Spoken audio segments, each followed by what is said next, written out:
Erica has been a master gardener since 2010, and she has done 6 vegetable presentations as a master gardener. Erica has been a vegetable gardener for 50 years, and she has a wonderful gardening blog. She also likes to introduce people to gardening, vegetables, flowers, herbs, or any form of gardening that involves soil and plants. The reason is that she truly believes that working closely with nature is healthy and healing, especially if you allow the garden to enter your thoughts. And this is all about awareness. So I'm going to turn it over now to Erica.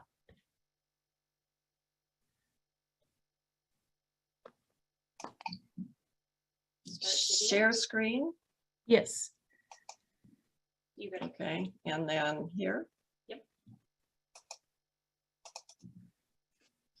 And from beginning? Start video. I don't have a video. Nope. You're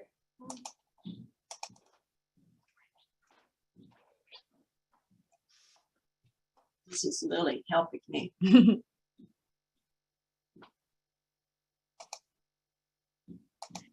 Erica, go to slide. All right. Okay. You guys see that?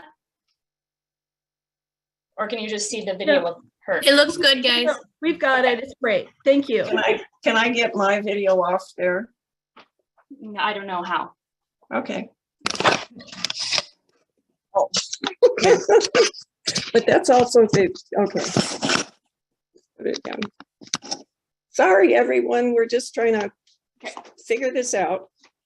Okay. This vegetable presentation is about basic vegetable gardening. And it's for people who have never gardened before or who have attempted vegetable gardening without much success. I would like to assure you that there is no magic involved in vegetable gardening, and it really doesn't take a high level of skill. What's needed is the ability to follow a few simple guidelines and to put your mind in the right place. This first year, your expectations should be high, but you should also be ready for some hitches. That's going to be inevitable. That happens to everyone, experienced gardeners and brand new gardeners alike. What happens is that things go wrong and brand new gardeners think that they have caused these problems. And that isn't so usually. Experienced gardeners have problems every year. So some years, you know, the weather doesn't work for you. You get too much rain. Some years you get, you know, an invasion of certain bugs or something. Some years, maybe the seeds are not very good. So here's the thing. Experienced gardeners are always ready to try again. So be ready for whatever comes your way and resolve to try again next year. Okay, here's guideline 1, and this is probably the most important guideline, and that is that you have to have 6 to 8 hours of sun a day. And that's continuous sun. It's not like 3 hours in the morning and then, you know, 3 hours again in the afternoon. That's continuous sun a day. Which means that you need to find a place to put your garden. So where should your garden go? Well, your job is to look around your yard and find a spot that gets 6 to 8 hours of sun. Watch different potential spots throughout the day to make sure that these spots are getting the sun you need.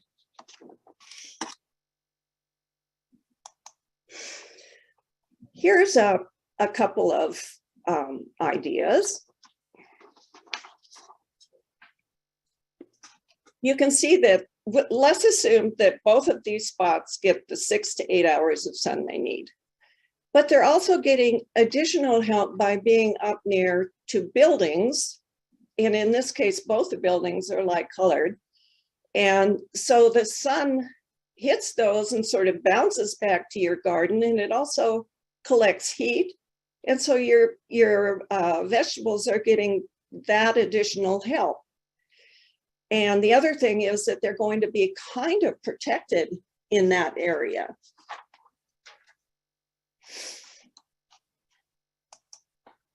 Here's another idea.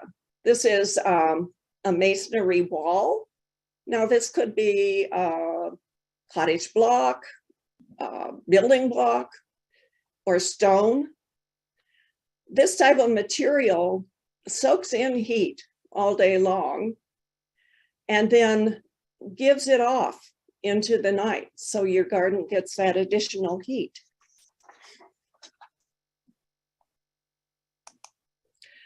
If you don't have any place in your yard proper that gets 6 to 8 hours of continuous sun, use your parking strip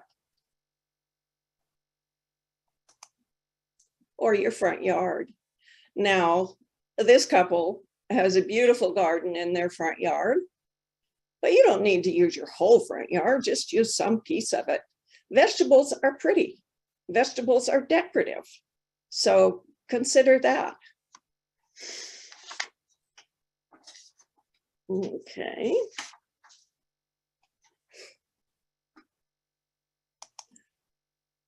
In your hunt for a place that gets 6 to 8 hours of continuous sun a day, don't forget your patio or your deck.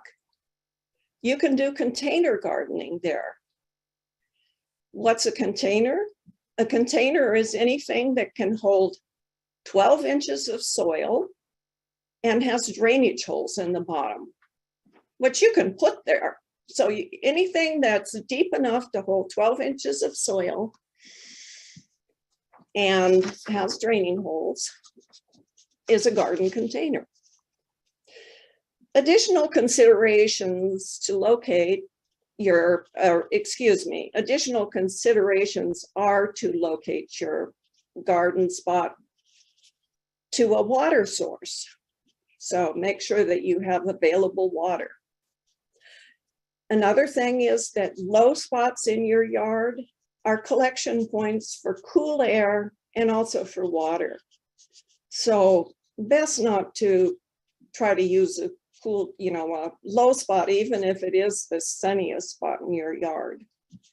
If you have a slope that's very sunny, you could garden on the slope, but it would be best to make terraces so that the actual planting space is flat. I'd also like to make a little suggestion here, and that would be that your first garden is not too huge, maybe a 10 by 10 plot. And limiting the size will keep it fun and manageable, along with limiting the size of your garden. Limit the number of vegetables you grow, but be sure to include things that your family loves. Okay, so we've talked about trying to find a place that gets 6 to 8 hours of sun a day. And not everybody has that.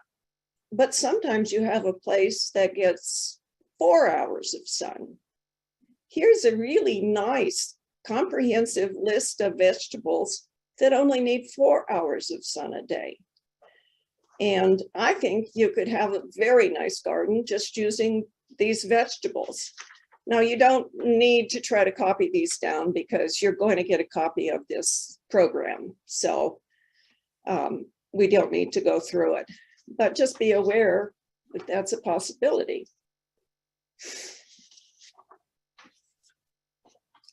But if you can't find a spot anywhere that gets enough sun, even 4 hours, you can come and garden with us. We'd love to have you join us at Catalyst Park. We have beds for community gardeners, and these are some pictures of Catalyst Park, and then you see here a nice picture of my thumb.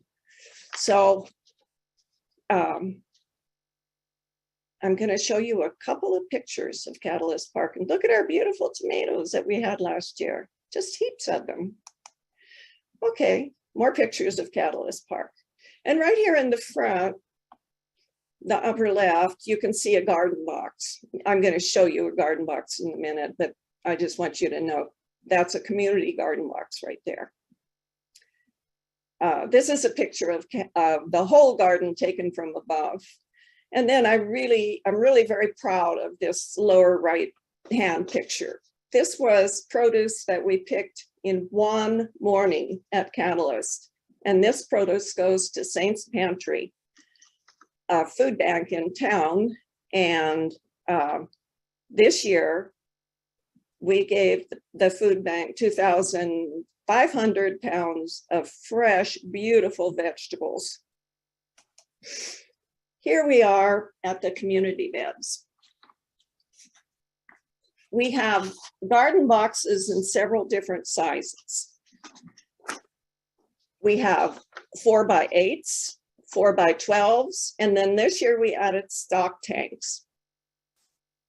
The beds range in height from 12 inches to 32 inches, and I believe 32 inches is the height of the stock tank. And you can sort of see in the back, let me get my little pointer here. You can sort of see right here, this high bed, and there's one there, and there's one there, and there's one there. So we have a number of beds that are tall, where you don't have to bend over to garden. And eventually, I think all of our beds are going to be like that. And we have one ADA bed that somebody could actually work in from a sitting position. And that's new this year. Here's the contact information. And actually, we're very soon going to be sending out announcements about renting beds. But the fee is very nominal. And what you get for the fee is some really great soil, and you get water, and then you get the help of master gardeners who are in and out of the garden throughout the summer. Guideline 2 is good soil.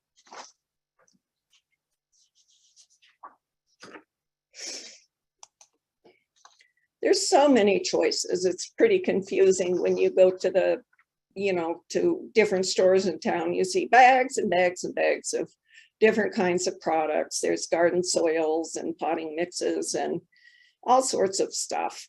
Garden soil is really what you want for containers. But if you're going to have a raised bed, you need a better source. You don't want to try to fill up a raised bed with bags of soil. So you need to buy soil by the yard.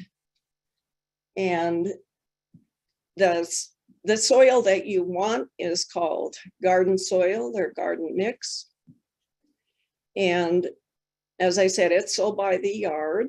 And if you have a truck, you can actually drive to the soil yard. The soil yards are the places that also sell sand and gravel. But you can drive there and get your truck filled up. If you don't have a truck, they will deliver. Now it's a little more expensive. Oh, I want to go back.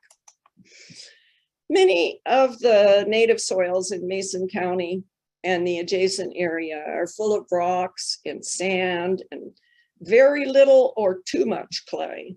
This is not a dream recipe for garden soil. What is good quality soil? Well, it's a balance of sand, loam, and clay. This soil will provide your vegetables with the basis for healthy growth. When I started my current garden 12 years ago, I made beds right in Mason County soil. I use screens to sift the rocks out. I could have done that forever. I could still be doing that. The rocks, are endless, but I did get a fairly decent bunch of soil. I added compost to it and decomposed leaves, and I added bags of steer manure and chicken manure. And then when I planted, I used additional fertilizer in the planting rows.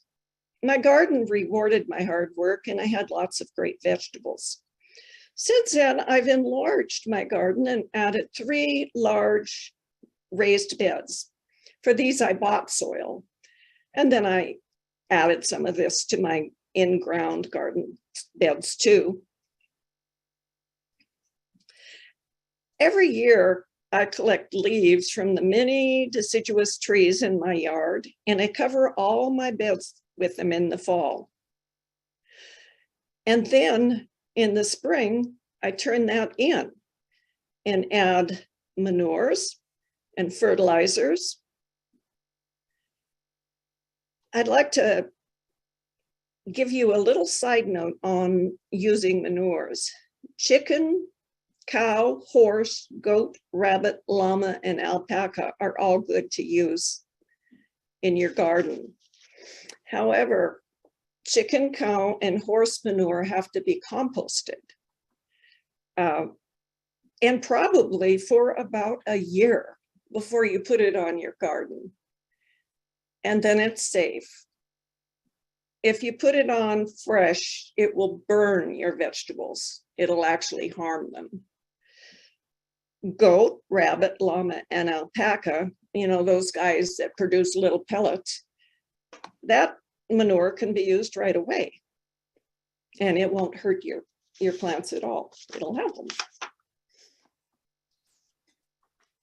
Okay, we're going on to seeds.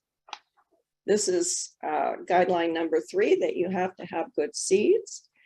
And there's a little video about seeds here. So I'm going to play that now.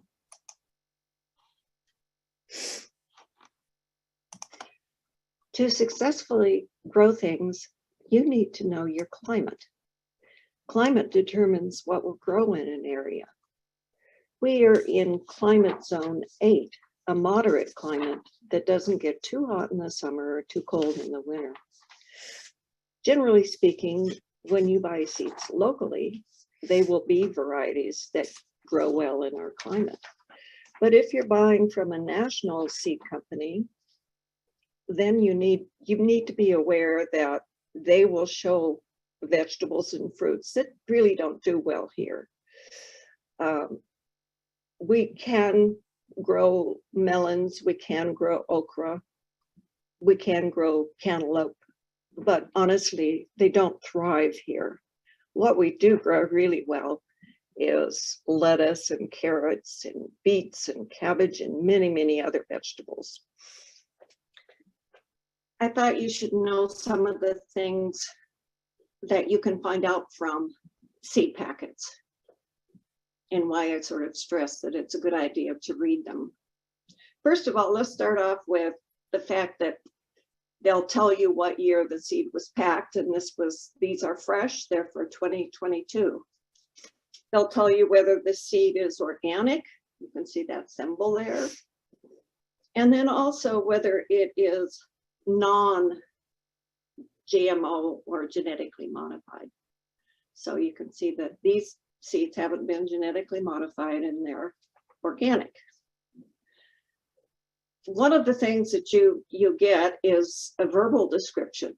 Now, if you read this before you buy your plants or your seed, you'll find out whether that is a plant that's going to be right for you. If you find out that you're buying a plant that's going to get too big for the space you have, then it's not the right plant for you.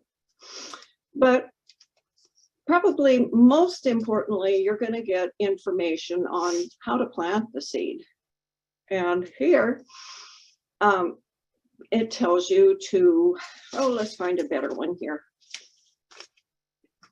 this one tells you that you need to sow the seed outside 1 or 2 weeks after your average last frost date and when the soil temperature has reached at least 60 degrees. And I will soon give you a chart that will show you this, what soil temperature to plant each seed at, each type of seed at. Okay, the days to emergence, that's, you know, when after the seed germinates and then it sticks its head above the ground, 5 to 10 in this case. How deep do you plant the seed? 1/4 inch. How do you space them? It says to sow them in groups of 3 every 24 to 36 inches. And then it says thinning, when the plant is 2 inches tall, you go back to your group of 3 and you take 2 of them out because you're going to select the strongest plant and leave that one. Okay. Another thing you might want to know about a seed is if it's called an heirloom, like this is a black Krim tomato, and that is an heirloom variety. Heirloom seed can be collected at the end of the season, and then you can plant it again the next year. You can't do that with hybridized vegetables or flowers or anything, because you won't get a true copy of the parent. But if it's an heirloom, you will get a true copy of the parent. So those are a few of the things that you might want to look for when you buy seeds.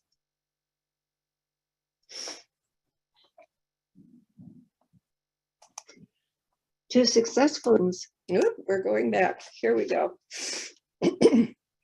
I know that not everybody is going to want to start their plant from seed.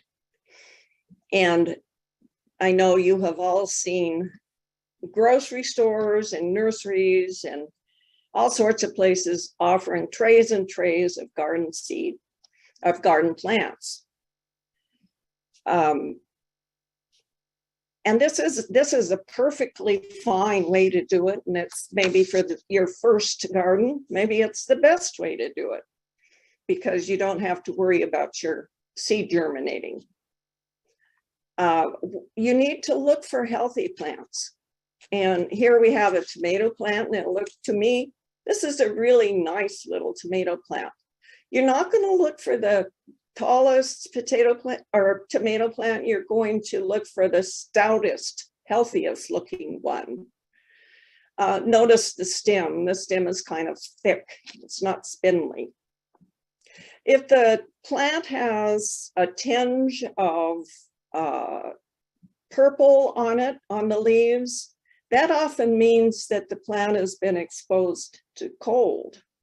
And that is significant for some plants. So don't buy any plant that has been subjected to cold. If the plant has a little bit of yellowing, that means that it's been underfed or overwatered.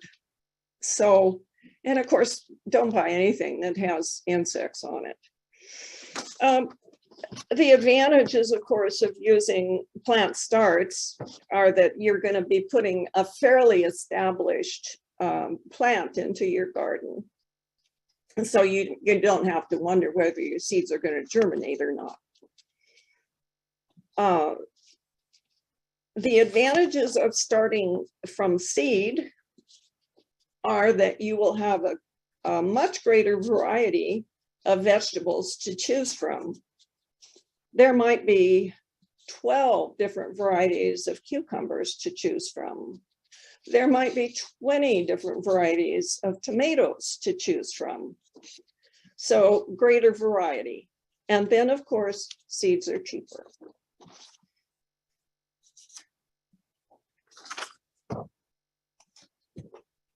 Here is a very useful tool. This different versions of the same thing. There's soil thermometers. The temperature of the soil is what determines when you can plant a vegetable. And this pertains more, perhaps more to seeds than to established plants. I'm going to, well, the chart below, you're going to have to, copy this down. This is not a hot link. And go to this, and you will have 2 pages. The first page is going to show you the minimum, optimum, and maximum temperatures for planting various seeds at. You want to use the optimum. You don't want to start your seeds at a minimum temperature and then wait and wait and wait for them to germinate, because the soil is really not that warm. You can, for instance, plant a cabbage seed at 40 degrees.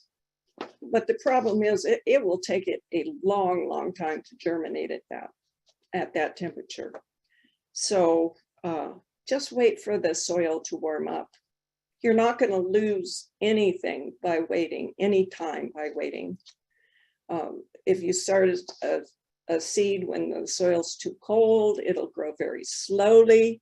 If you start it when the soil has warmed up, it'll come up very quickly. So you don't lose anything by waiting for the soil to warm up. It's just a better idea. So do copy this down and then download the 2-page chart and use it when you're going to get ready to plant your seeds.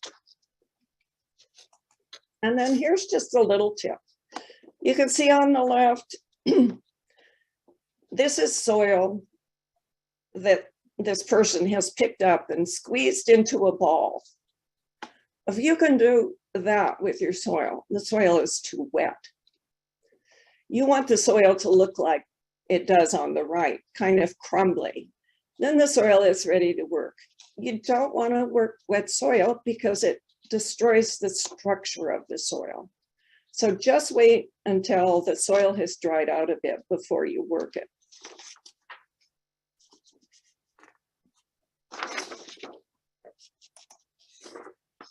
Here's a little 10 by 10 garden. And the garden rows are going north and south. And that is sort of the recommended direction for running your rows, north and south. It's the direction that allows the greatest amount of sunlight on all of your plants. If you have tall things, you plant them on the north side. Now here, I've planted peas along this south side. Now, just told you that you should run your rows north and south, but we're making an exception here for these peas at the north end of the garden. Peas or beans could be planted down here. And then what that does is it's going to create a little bit of shade for leafy greens. Leafy greens, if you remember back to the list of 15 vegetables that will grow in 4 hours, leafy greens are represented on there. And so here we have in this first area, we have lettuce, and then we have kale, Swiss chard, and spinach. So ideally what's happening here is that our beans are casting a little bit of shade, and that shade is giving the leafy greens the shade that they would like. The second thing here is that we put cabbage up here, and I'm thinking that because this is probably a 2-foot area, and down here we probably got another 2-foot area, and this was a 10-foot garden. So this is just about a 6-foot row in here, not a whole lot of space. If you want to grow cabbages, grow them in a crisscross pattern or a zigzag pattern, here, here, here, here, like that. And that gives you more more plants for the small amount of space you have. Notice here that the vining things have been put on the edge of the garden, in this case on the south side of the garden.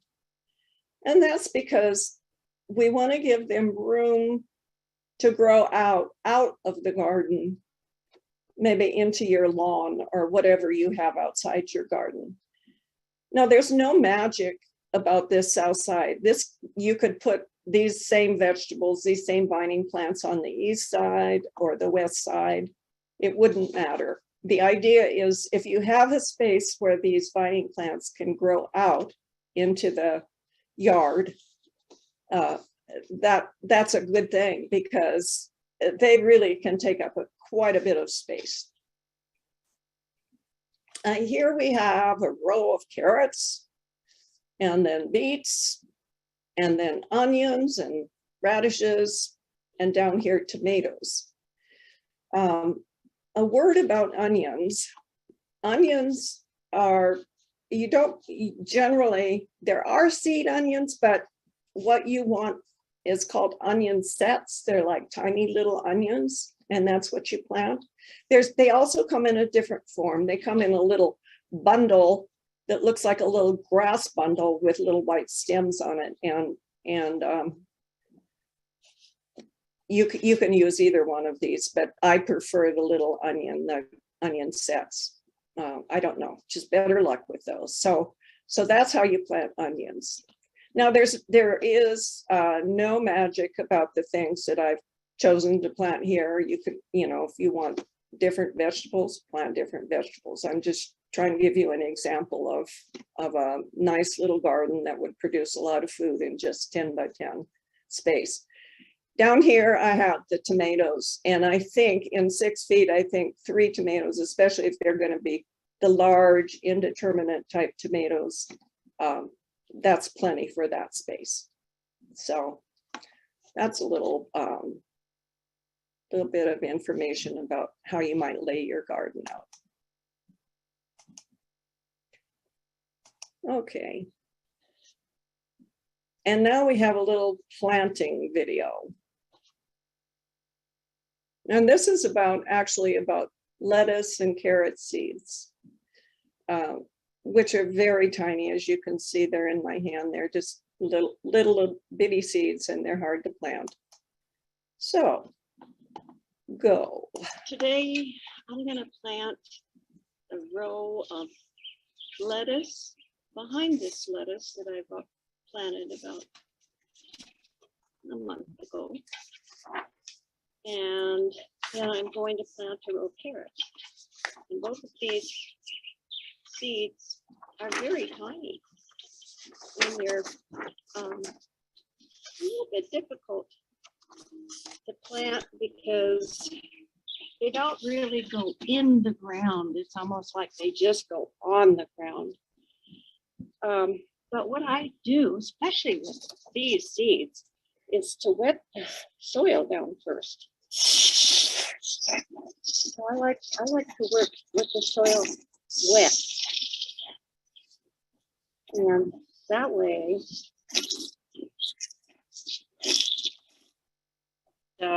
you don't have to water it afterwards at all until tomorrow. So I think I'm going to put the lettuce in first. And I only have part of a package of seed here, kind of left over.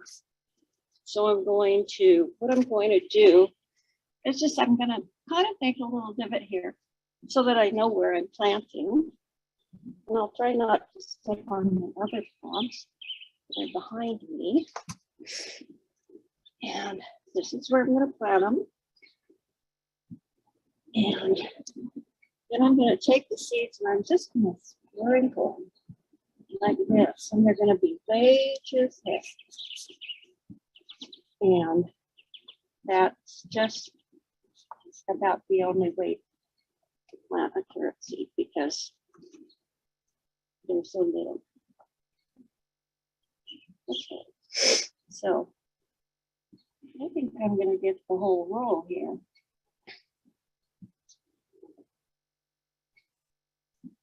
after they're in the ground or on the ground, all you do is come back and kind of just gently put soil over them like this and pat it down. And that's how you do those. Just like that. Pat it down.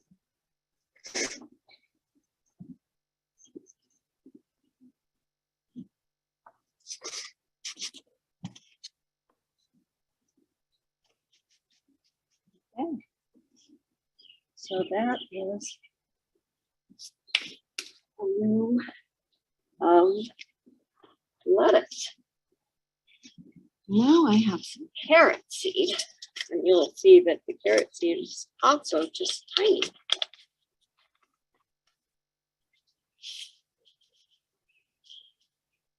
Like dust, almost. So, same deal. Gonna make a little divot.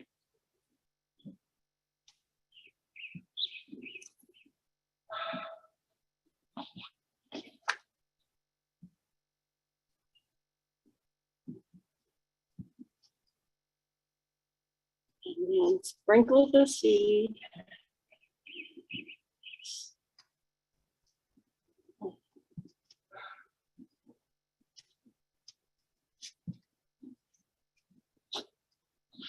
Stick on those poor plants. Okay, where was I? Right here.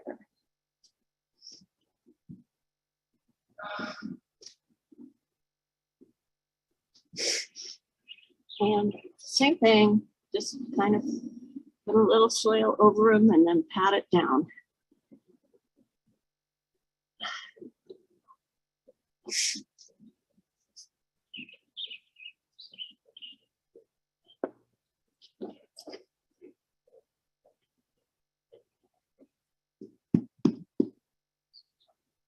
And that's all there is to that.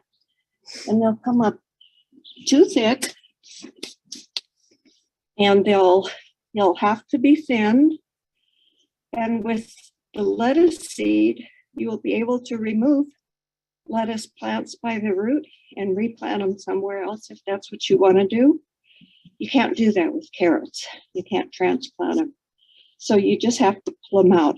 And you might have to thin the carrots 2 or 3 times because you need to leave enough space between the carrots that they can get to a nice size. So, and there's a lesson on that coming up. So anyway, that's planting.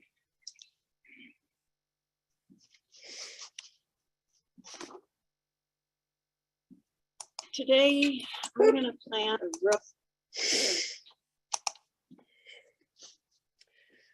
Okay. I'm going to talk about a couple of different ways to plant. One is called succession planting, and it's very useful, especially in a small garden, especially in a garden where you're not planning on preserving vegetables and, you know, freezing or canning, but just using vegetables fresh from the garden. In succession planting, you plant a small row of something, and here in this case, in the picture, you see 2 small rows of, I don't know what it is, lettuce or spinach or something. So when those plants are up and they're ready to use, then you plant a couple more rows. And the benefit of doing this is that you're never overwhelmed with too much of whatever it is, too much lettuce, too much spinach at one point. And your vegetables will always be very fresh, and fresh vegetables are the healthiest vegetables. So it's, I think, a very nice way to plant in a small garden in particular. Every time you replant, you should add a little bit of fertilizer to the ground. This type of planting works best with plants that mature quickly. So that's all of the leafy greens and beets, radishes, carrots maybe. So nice way to plant. Here's a square foot garden. This is another idea. The concept here is that the soil is sort of super enriched. So say, I don't know, this is a fairly small bed, but say you were going to add a bag of chicken manure to it. You know, that would be the normal amount you might add.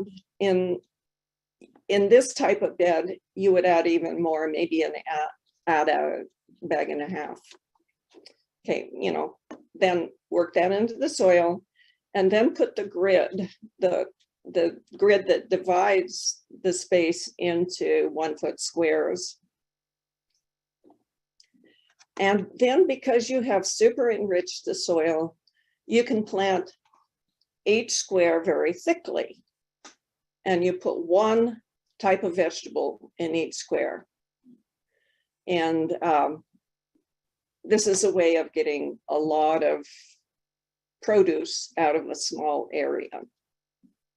Now, if you're a quilter, maybe you'll really enjoy making your first vegetable quilt.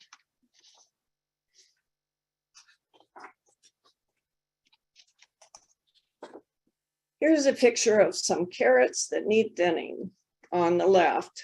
And you can see that there's just a forest of carrots there. And that's, you know, that's kind of how they come up, because it's hard to plant the seed individually. Notice on the right, these are thin carrots. Notice how many carrots have been taken out. I mean, you know, you want to leave a good amount of space between each carrot so that the carrot can develop into a nice size. There's other plants that well, of course, lettuce needs to be thinned, and I did explain earlier that you can actually dig those plants out and replant them in another spot in your garden. If you plan ahead, you could have a spot ready for them to transplant those lettuce plants into. Another thing is that some seed, like Swiss chard and beets, are really capsule seeds. That is, that the thing that looks like a seed in your hand is actually a capsule containing about 5 seeds. So when you plant that, you're going to get multiple plants from that one seed, and those will need thinning. And both of those plants can also be thinned and removed to a different part of the garden, if that's what you want to do.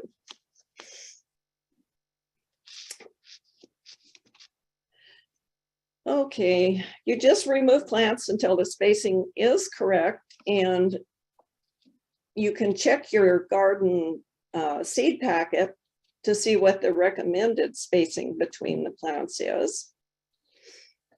One thing with the carrots, since they're not transplantable, you can go in, an easy way to thin these is just to go in with a little pair of like manicure scissors and just cut them out.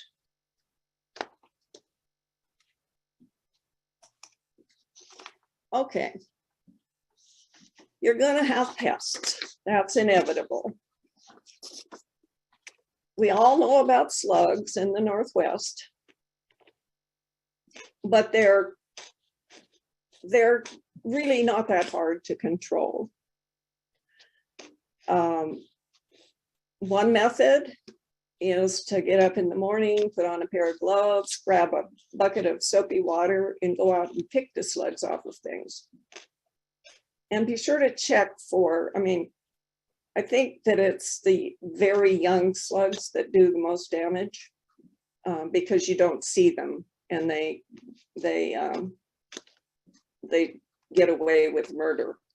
So, but look for big and small slugs, or you can use a slug bait And if you do that, I would suggest using a safe slug bait. There are different brands. Sluggo is one. And this is, the reason is that a safe slug bait will protect your children and your pets and birds and other things that might try eating the slug bait. So slug bait works. Over here we have aphids. Aphids show up on the underside of leaves, and you almost always get aphids. The way you get rid of aphids is to take a pretty good stream of water from your hose and spray them off. Remember, they're on the underside of the leaves. You kind of pick the leaf up and spray it off, and those aphids fall to the ground and they die there. Here's some other problems that we have.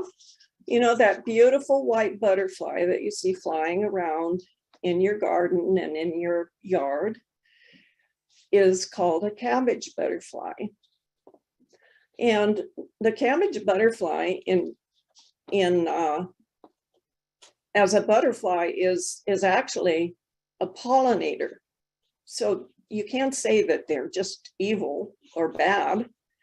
They do pollination, but they do also lay eggs on your cabbage and your kale, broccoli, those plants. And the eggs hatch to these great big hungry green worms. And I'm going to talk about ways to avoid getting these in just a second. Down here you see flea beetles. Flea beetles are tiny little hard-shell beetles. And you see them on potatoes and beans and greens and different leaves throughout your garden. In my personal experience, the plant is usually not too harmed by these beetles. It doesn't seem to even be slowed down. It just sort of outgrows them. So you could try wiping them off if you're concerned that they're getting out of hand. Or you could just leave them and let Mother Nature take care of the problem. You might notice that I'm not advocating for using insecticide on any of the insects. And that's because our pollinators are in danger, and we just really have to do everything we can to protect them. So I used to say, as a last resort, go ahead and use a safe insecticide like Safer Soap, but I don't even suggest that anymore. I think it's best to try to deal with them in mechanical ways. And of course, moles. Moles are make tunnels through the ground. And if they get into your garden or your flower bed, they can tunnel right under a plant, and then the plant root is hanging in space inside the mole tunnel, and it will wilt on top. And you'll look at it, you probably think it needs watering, and you water it, and that doesn't help. But you can go over and step around it and push the dirt back down around the roots. Moles have really large territories, and they're solitary animals. So sometimes people see a pasture or a lawn that's just full of mole holes and the dirt hills that they make, and they think that they have just a terrible infestation of moles, but you probably actually only have one mole there. However, that's no particular comfort because they're making a mess. I just want you to notice the URL up here above the mole picture. I suggest that you go, I don't know what I did. Go back. I just, well, what did I do? I hit something with my hand and, Erica, go Yeah. to the slideshow again. okay, The slideshow, go to slideshow. okay, I'm On looking, the upper bar, go to the upper bar where it goes file, home, insert design, transitions. Okay, you're at picture format, go to the left slideshow, click on it. Now go over to from there we current go. slide. Okay, perfect. Sorry, my hand just hit something and it did that. Okay, so, you know, if you want to find out how you can deal with molds, you can go to this website, Washington State Fish and Wildlife. And I can tell you that there is one type of trap, and that's a body clenching trap that's illegal. There are other types of traps that you can use. And I would prefer not to try to suggest, you know, or recommend any of them. Just go to this site and see what you can find. Okay. Now, we talked about all these insects getting on your plant. These two products are what people use, what I use to keep insects off of plants. On the left, you see nylon netting, and that's sold by the yard at fabric stores. And probably, I would imagine that garden centers are selling it now too, because it's become such a popular garden product. On the right is a garden cloth, and it's a woven cloth that allows sun and water to penetrate it. Now, if you're going to use these to keep insects off of your plant, you have to put them on the plant, over the plant entirely, and then really make sure that the edges are secured to the ground, because the different insects are very determined to get into your plant. So you want to do something to make sure that they can't. You could lay boards along there. Sometimes people put a little bit of dirt along the edges of the fabric or the nylon net. But these will help to keep insects off of your plant. Now, an important thing here is that you cannot use covers on plants that have to be pollinated. And basically that would be tomatoes and then your squashes. Those plants have to be pollinated, and you can't, if you put these coverings over them, obviously you're gonna exclude the pollinators along with the bad bugs. So this is what you do to control all these different things. You can use them on, you know, leafy greens and carrots and beets and cabbages and potatoes, and actually most things that you're growing, just not your vining things and your tomatoes.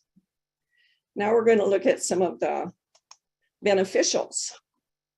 So these are insects that you would like to see in your garden. You can see here on the left, the lady beetle. We all know lady beetles. We all love them. And they're very cute.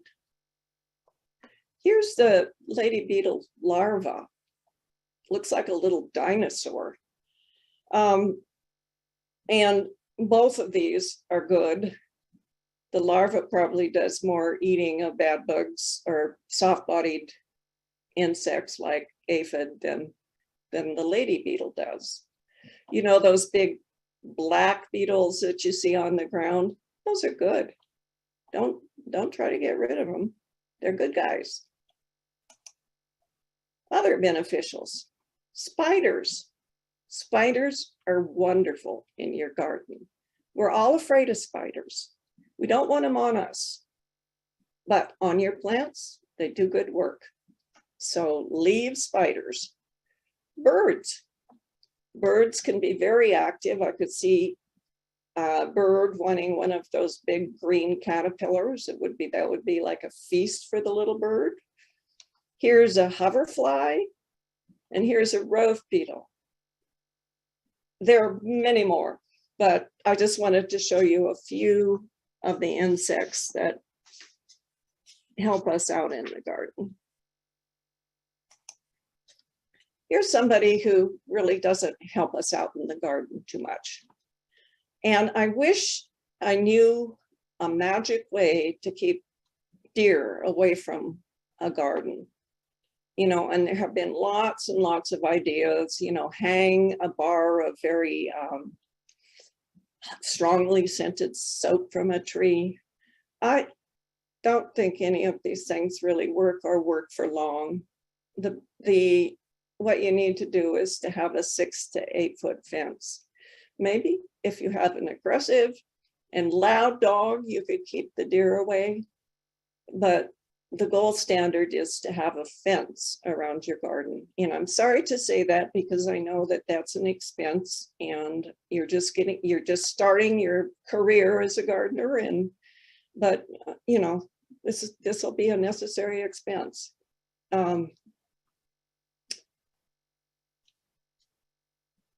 If you absolutely can't put a fence up, you might get away with just covering your vegetables with the nylon netting or remay, and that may keep the deer away. I can't guarantee it, but it's worth a try. Now we're going to talk about regular water, and there's a little video for that. It's morning here at Phillips Lake, and I'm watering cabbages. I'm going to kind of soak the ground around them and kind of pool the water around them and let it soak in, and then come back and water a second time. It's good if you can keep water off the leaves. That isn't always possible, especially when the plants are little, but it's kind of a good idea. So anyway, looks like cabbages are watered. Now I'm going to go water my bean plants. My bean plants are planted along the fence, so I don't have to put up a trellis. I'm just going to let them grow up the fence. And I have a trench in front of the bean plants, and I'm going to water in the trench, and I'm going to fill it. I'll actually fill it twice. I don't think I do that on the video, but I'll come back and do it again. So it's a good way to water. I think it helps the roots to go deeper, and deep roots are a good thing. So you could do this any place in your garden. Now I'm going to water the seedlings that I planted the other day. They are not up yet, and I'm adjusting the hose to get a mist. And now I'm just misting my seedlings because I don't want to disrupt them. They're tiny seeds, carrots and lettuce seeds. And now I'm adjusting back so that I can go back and hit the cabbages again. Try to make sure that they're watered deeply, because I'm not going to water again for a few days. You might notice that I have pots of herbs and flowers all throughout the garden, and that's to draw in pollinators and to discourage certain pests. So I'll get to that in a later.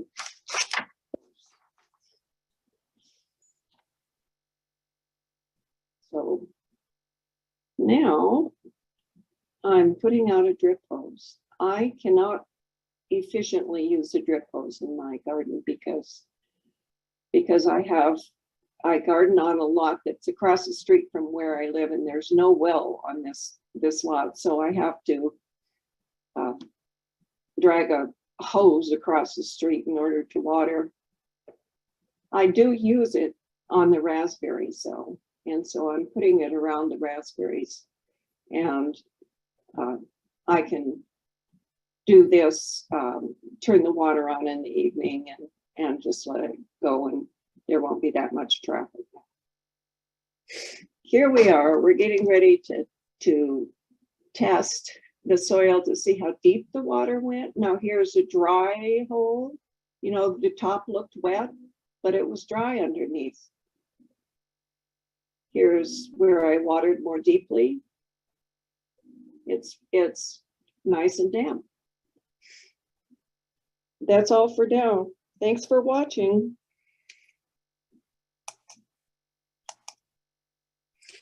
Okay, after the weather warms up, it's a good idea to mulch your plants.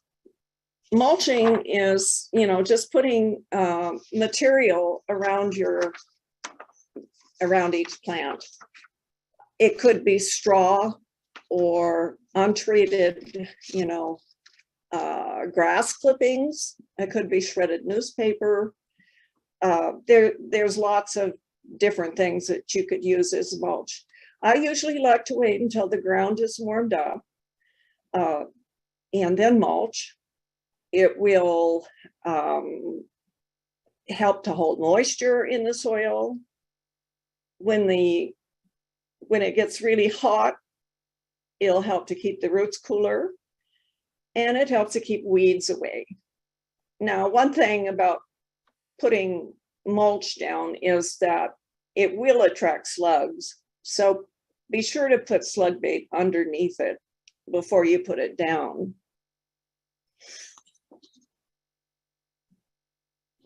Okay. All right, first harvest of vegetables. First of all, you need to read the seed packet because that's going to tell you when the vegetable is mature, when it's at a harvestable size. For instance, sometimes it will say these cucumbers should be 7 inches long, and that's, you know, that's when you harvest them. With leafy greens, that is really just up to you, whatever size, you know, from microgreens to whatever you like. You just, whenever you think they're ready, they're ready. Same thing with other plants like peas and beans. I mean, you look at them, if they look ready, if you taste one and they taste ready, well, they're ready to harvest.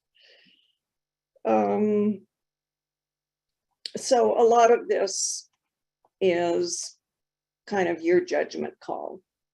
Here they're showing, I don't know, that looks like spinach to me. And it looks like he is using a method called cut and come again, where he's cutting the outer leaves of the spinach off to use and leaving the rest of the plant to grow new leaves and to continue growing. So that's one way to do it. And the other way is just to pull the whole plant out and plant again. Also, you know, remember to refertilizer if you do that. So that's a little bit about harvesting. Here's an issue that happens as this weather starts to heat up. Leafy greens are really sort of cool weather vegetables. And when the weather starts heating up, these vegetables will do something called bolting. Bolting is where they send this sort of stalk up.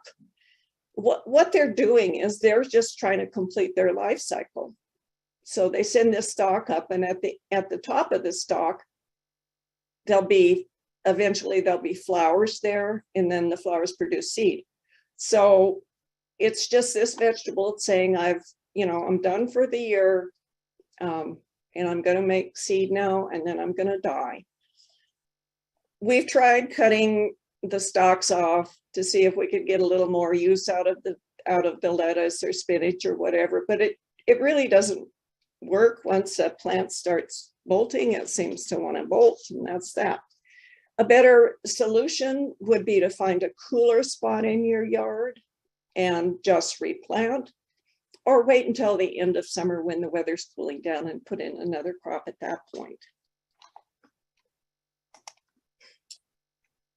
I thought I'd tell you about what to look for in harvesting some things. Here are onions. Onions have a tendency to just almost pop out of the ground, as you can see here. So you have a pretty good idea of what size they are. And they're really ready for harvesting when the tops start falling over, and then you're seeing a few dead leaves on them. So then you can pick them. Over here you have potatoes.